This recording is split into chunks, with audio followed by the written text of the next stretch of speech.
नायिका आहात तर तुम्ही नायिकाच राहा. तुम्ही जर संसदेत येताय तर तुम्ही किती संवेदनशील असायला पाहिजे. आणि तुम्ही महिला खासदार म्हणता स्वतःला, तर तुम्ही महिलांबद्दलच असं तुम्ही बोलूच कसं शकताय?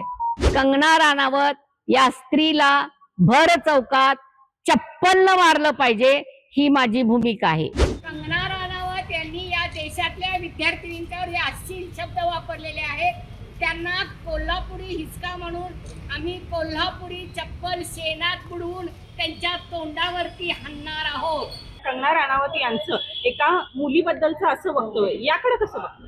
नाही, आम्ही निषेधच करतो ह्या गोष्टीचा. कारण त्यांचं वक्तव्य तर असंही आहे की तुम्ही स्वावलंबी नाहीये आणि तुम्ही बोलताय का बरं? असा अधिकार नाहीये का? आपला हक्क किंवा आपलं जे काही मत आहे हे मांडण्याचा आपल्याला अधिकार नाहीये? तुम्ही स्वतः कमवत असाल तरच तुम्ही बोलायचंय का?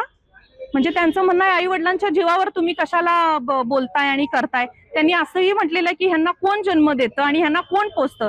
हे किती चुकीची विधानं आहेत. पक्ष 2 मिनिटं बाजूला ठेवा तुम्ही आणि विचार करा ना. त्या मुलांना ज्या प्रकारे मारहाण केलेली आहे ती किती चुकीचं आहे. मुलींना मारहाण केलेली आहे आणि तुम्ही व्हिडिओज जर बघितले असतील तर काही चुकीच्या ठिकाणी त्यांना टच केलं गेलेलं आहे मुलींना. शिवाय मुलींना पुरुष पोलिसांनी मारलेलं आहे. हे कितपत योग्य आहे? ह्याचे आपण व्हिडिओज बघितलेले आहेत. हे चुकीच्या पद्धतीने सगळं चाललेलं हे त्यांना दिसत नाही का? कंगना राणावत यांचे एकंदरीत चित्रपट असतील, त्या संदर्भाने त्यांचे व्हिडिओ व्हायरल असतील, त्यांच्या इमेज असतील, ज्या पद्धतीने झाला अखंड देश पाहतोय, मात्र त्यानंतर सुद्धा या संदर्भात संवेदना दाखवतील आणि माफी मागतील असं मला वाटतंय. नाही, मला तेच म्हणायचं आहे, त्या त्यांच्या रोल मधून अजून बाहेरच आलेल्या नाही आहेत. आणि मी तर असंही म्हणेन की नायिका आहात तर तुम्ही नायिकाच राहा. तुम्ही जर संसदेत येताय तर तुम्ही किती संवेदनशील असायला पाहिजे. आणि तुम्ही महिला खासदार म्हणता स्वतःला, तर तुम्ही महिलांबद्दलच असं तुम्ही बोलूच कसं शकताय?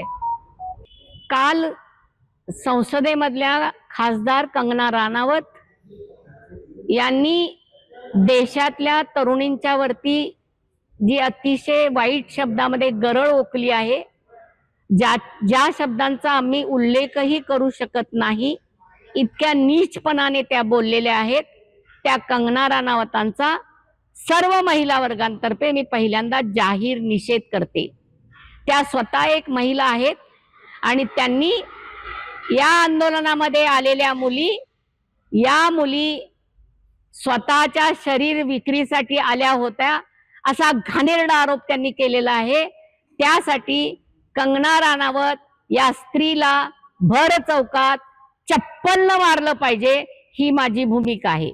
येणाऱ्या काही काळामध्येच आम्ही त्यांच्यावरती सामाजिक स्वास्थ्य बिघडवल्या प्रकरणी, महिलांच्या बद्दल अश्लील शब्द वापरल्या प्रकरणी न्यायालयात दाद मागणार आहोत. महाराष्ट्रातील सर्व बातम्यांचे विश्वासार्ह व्यासपीठ, सकाळच्या सर्व सोशल मीडिया प्लॅटफॉर्मला लाईक, फॉलो आणि सबस्क्राईब करा. तसंच सर्व नोटिफिकेशनसाठी बेल आयकॉन प्रेस करायला विसरू नका.